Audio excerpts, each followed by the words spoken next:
Hi! This week's homework in stretching in Sketchbook Skool is actually the last piece of homework because the last teacher in the course is Jason Daas, and Jason is an urban sketcher. He's a lot more than that, but that's how we know him.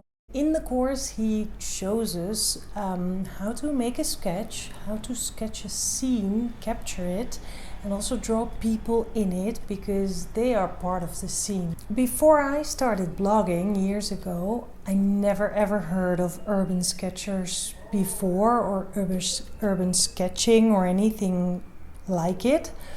And I'm sure I'm not the only one. I did know about how you can draw on location, and I started following people who turned out to be urban sketchers like Liz Steele and Miguel Herranz, and it wasn't because they were urban sketchers that I followed them, but because of their styles, and also because I was fascinated about drawing on location, because back then I never used to do that, only when I was on a holiday. And that's kind of how I still feel when I now go to sketch on location, as if I'm on a holiday. Even if I'm in Amsterdam drawing a scene that I've seen so many times, it still feels like a bit of a holiday. So that's why I'm taking you today. It's beautiful weather, so I'm taking you to the museum square. I have been there more often for Sketchbook Skool. It's just one of those places that keeps fascinating me, and every time I go there, I really enjoy drawing it.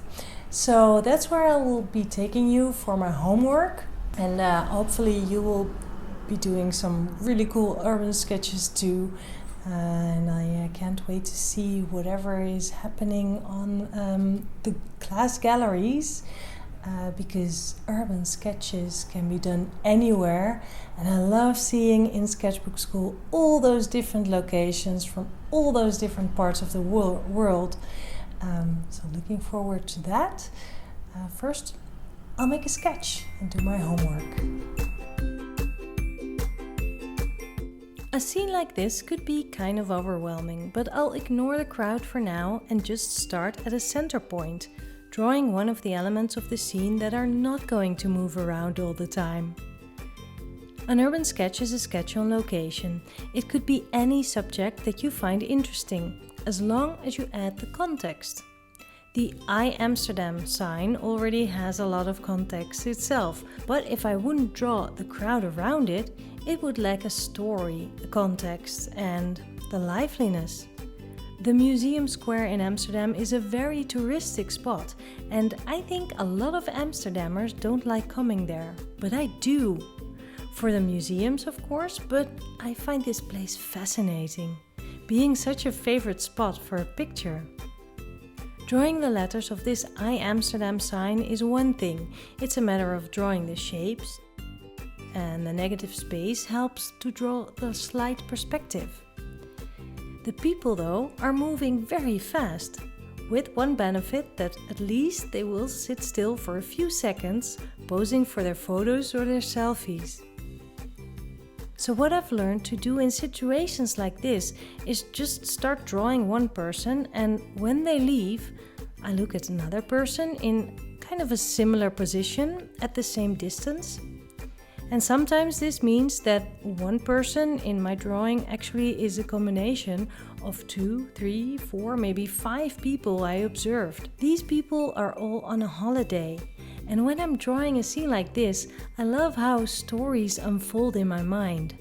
What kind of holiday these people are having. It might be a city trip, or maybe they're touring Europe. What kind of company are they in? Will they be actually visiting one of the museums surrounding the museum square? Or are they just here to take a selfie for their Instagram feed or Facebook? I enjoy the buzz and the busyness on a sunny day like this, and I hope I can capture it.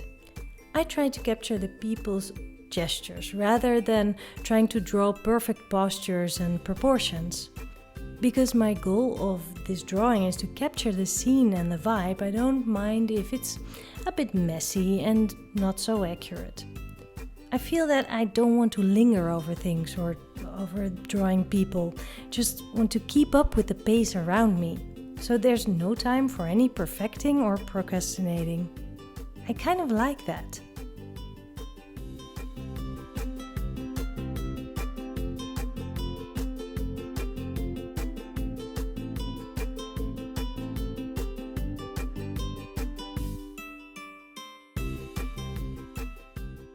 Now this could still be anywhere in Amsterdam, so with just a few lines I will try to add the shapes from the background.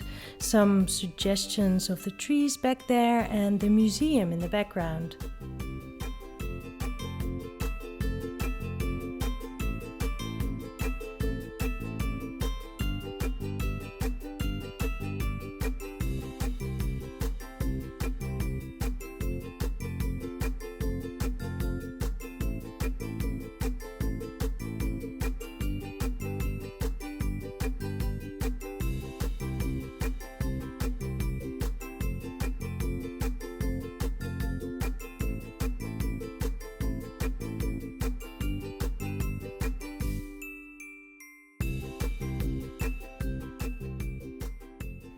To make a bit of sense of all my scribbles and lines, the people sketches that I made partly on top of others, I will add some color with my watercolors.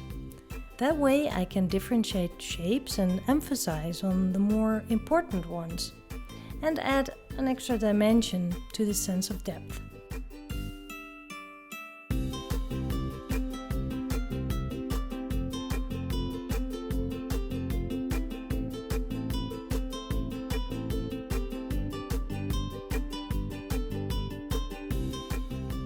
It's amazing how much difference a few dashes of color can make. So yeah, I think I'm done. This is a great memory in my sketchbook.